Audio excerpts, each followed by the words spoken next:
Hello everyone and welcome to Hill Street. Today's story is The Crawl. If you end up enjoying this story, please leave a like. And if you enjoy hearing stories from me, please subscribe and become a resident of Hill Street and let me know how I'm doing in the comments. Now, let's get to this nightmare. The summer of 2008 brought me to my Aunt Adelaide's home of Florida. My parents' divorce was in the middle of fruition, and in an attempt to keep me away from that reality, my aunt decided to take me in, even for just a little while. She was kind like that. Aunt Adelaide was 8 months pregnant at the time, and judging by her husband's good character, I could say that they were meant for each other, and that my unborn cousin was lucky even before its birth. My aunt's husband worked mostly at night, and he told me that it's good that my aunt has someone to keep her company, and gave me chocolates every morning when he arrived home as his way of gratitude. It was at that moment that I found myself wishing that they had been my parents. Aside from being a saint of a person, my aunt also supported a green thumb, a talent that my father lacked. She also called the bugs that lived in her Eden as her friends, greeting each one that she saw. Aunt Adelaide's garden flourished despite the sweltering summer heat. One morning, I found her dressing her finger with a band-aid upon injury. She told me that she had found a spider in the house and that she took it outside to release it in the garden. The tiny critter decided to give thanks by biting her. The spider was only defending itself. Sometimes we hurt others when we get scared, Aunt Adelaide said with a smile, and told me not to worry about it. And like the obedient kid that I was, I listened and went on about my day. The safety that I had found in that house collapsed on that early morning that I found my aunt crawling on the kitchen floor like a spider.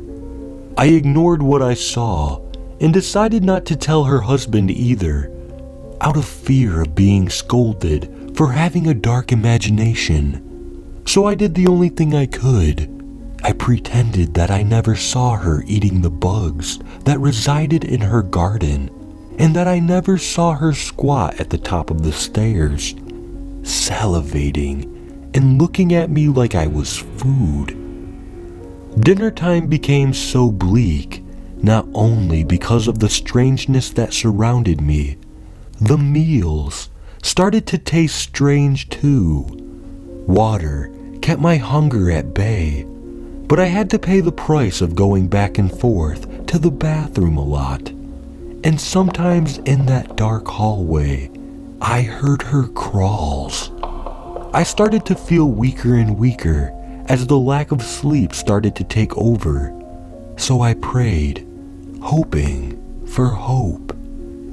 Everything came to an end when my cousin decided to meet us. I had so many questions as to why it had been our neighbors that drove us to the hospital when earlier that day my aunt's husband had been there.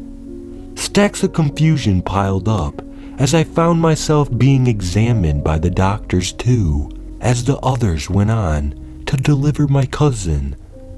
The examination turned into confinement as I found myself being hooked with fluid bags, and then heard the cry of my parents as they rushed into the room and started to apologize over and over. As I found myself getting better, my Aunt Adelaide and my cousin went on their way.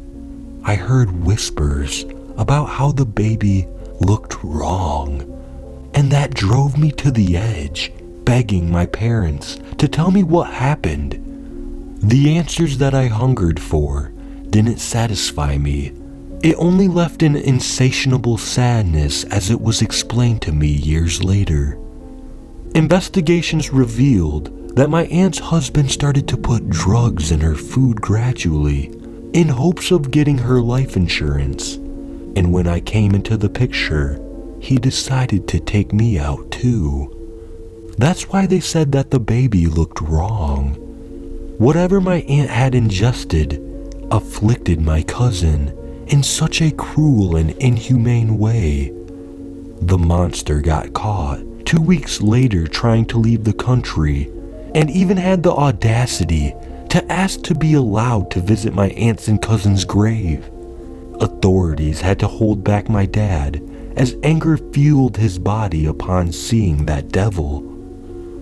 My parents never went through with the divorce and had a child therapist relay that because I had drank so much water, the toxins got flushed out as soon as they went in, which led to my life being saved.